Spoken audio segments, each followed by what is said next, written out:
Hey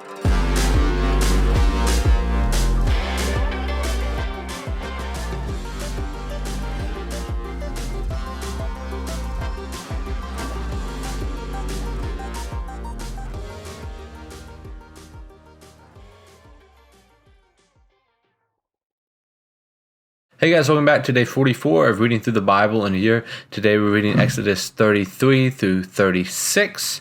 And in today's reading, the first thing that stuck out to me that I think a lot of us would relate to is that we always would think of ourselves as Moses, or at least Aaron, or probably a main character through the Bible.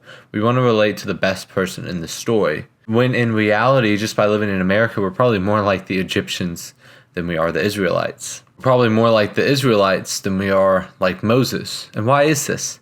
I think it's because something that God actually warns his people of in the story of Exodus.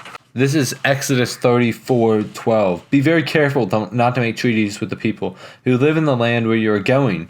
If you do, you will follow their evil ways and be trapped.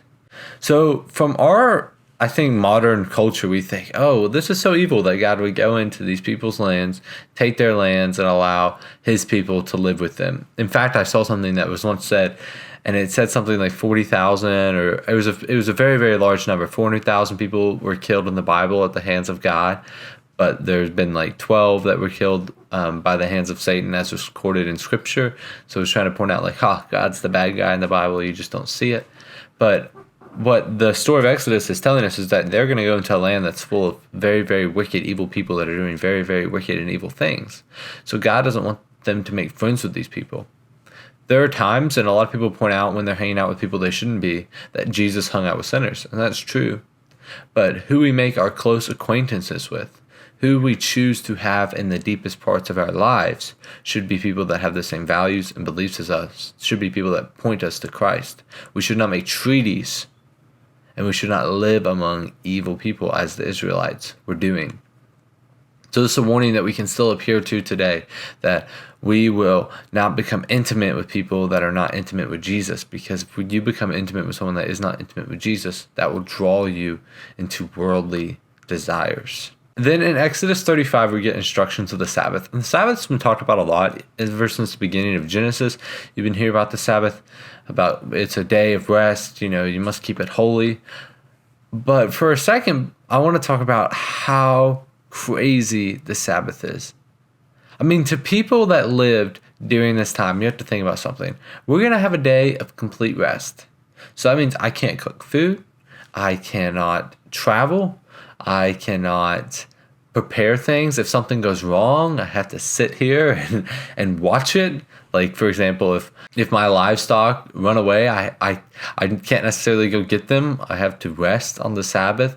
In Germany, whenever the Jews were hiding from the Germans, there was a story about how these Jews were supposed to be running from the Germans, but they didn't run on their Sabbath day because it was supposed to be a day of rest. So when you're talking about a people that are based around survival, the idea that you would tell them, hey, rest, don't do anything on this day, is absurd. And the purpose of the Sabbath, just like any and all of the laws, is to make the people look holy, make the people look different than the nations around them, so that way they stand apart for the glory of God. That's what the purpose of the Sabbath is for. In fact, the Sabbath is the only one of the 10 Commandments that is not repeated in the New Testament.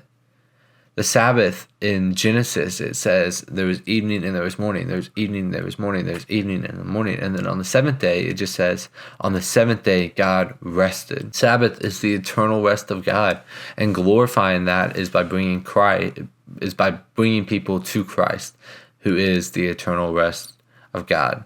The Sabbath is supposed to be something that we do that is so weird to the world that it makes people wonder why we are doing it. It makes people wonder, so that way hopefully they wander in the right direction. They wander towards Jesus. And the final thing we get into today is they're building the tabernacle, they're building the ark, and building artifacts and all that sort of stuff.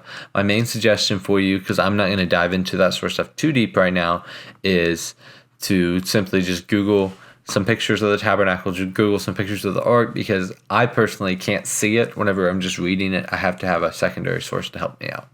I hope this helped you to continue reading through Scripture, and I hope to see you back here tomorrow as we finish the book of Exodus.